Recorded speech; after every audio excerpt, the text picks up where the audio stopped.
હવે ચૈત્ર મહિનો ચાલુ થયો. કયો મહિનો ચાલુ થયો? ચૈત્ર મહિનાની અંદર લીમડાનું મહત્વ બહુ જ છે બેટા. આમ પણ તમને ખબર છે લીમડાના કેટલા બધા ફાયદા છે. લીમડામાંથી શું શું બને? મેં એક વખત કીધું હતું.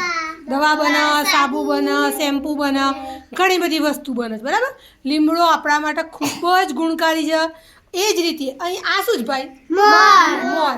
હવે મમ્મી પપ્પાને કહેવાનું ઘરે સવારે. બરાબર. લીમડાને શું કરવાનું? ખલની અંદર વાટી નાખવાનું અને તમને કડવો લાગે ને તો ગોળ નાખીને પીવાનું. બરાબર.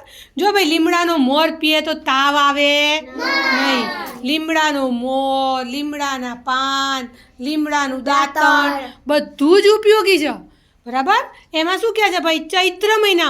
ચૈત્ર મહિનામાં લીમડાનું સેવન કરીએ તો એ ખૂબ જ ફાયદાકારક છે. તમને ઘણાને ગુમડા થાય છે ભાઈ? કેમ થાય? આપણે ગંદા રહીએ તો ગુમડા થાય ને.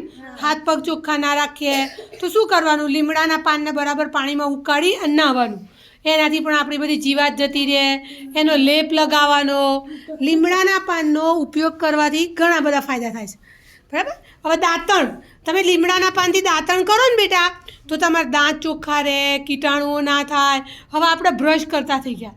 પણ બ્રશ કરીએ એટલે સવારે આમ ફટાફટ કરી નાખો છો. પણ લીમડાનું દાંતણ ચાવીને કરો ને તે રસ ક્યાં જાય? એટલે આપણને કશું નુકસાન થાય નહીં, આડઅસર થાય નહીં.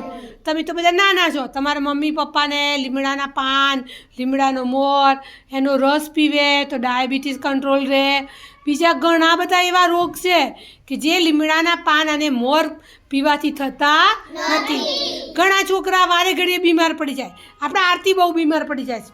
આરતીને તાવ આવી જાય છે ને કેટલા, એટલે એની ઇમ્યુનિટી પાવર ઓછો છે એટલે આરતીને તાવ આવી જાય છે. બરાબર. હવે તમને કફ ના થાય, ઉધરસ ના થાય, આપણે બીમાર ના પડીએ એના માટે શું પીવાનું ભાઈ? મોર. પાનનો રસ પણ પીવાનો. બરાબર. અને મોર પણ પીવાનો. તમારા મમ્મી પપ્પાને કહેવાનું તમારે તો બધાને ઘરે લીમડો છે. ના હોય તો આપણી શાળામાં તો છે જ. છે ને લીમડો? હા, તો બધાના ઘરે છે. તો કેટલા? બહુ આખો મહિનો નહીં પીવાનો. તમે તો બહુ નાના છો એટલે આટલી જ પ્યાલી એક અઠવાડિયું લીમડાનો મોર પીવાનો. શું પીવાનો?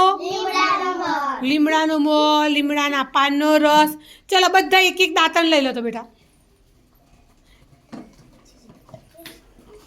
ચલો હવે બધા ચાવો તો કેવું લાગે છે મને કહેવાનું છે. બરાબર ચાવીને કૂચો બનાવી દો લીમડાનું. હા, પછી ઘસવાનું. બરાબર. પહેલાં બરાબર ચાવવાનું. બરાબર. હવે તમે જે બધા રોજ બીજા દાંતણ કરો છો ને, હવે લીમડાનું દાંતણ કરવાનું. લીમડાનું દાંતણ ખૂબ જ ગુણકારી છે. ચામડીના રોગ ના થાય, તમારા વાળ પણ સરસ થાય. ગળા મોઢા ઉપર ખીલ ને ફોલ્લા થતા હોય જોઈએ છે, મોટા મોટા ફોલ્લા પડતા હોય છે.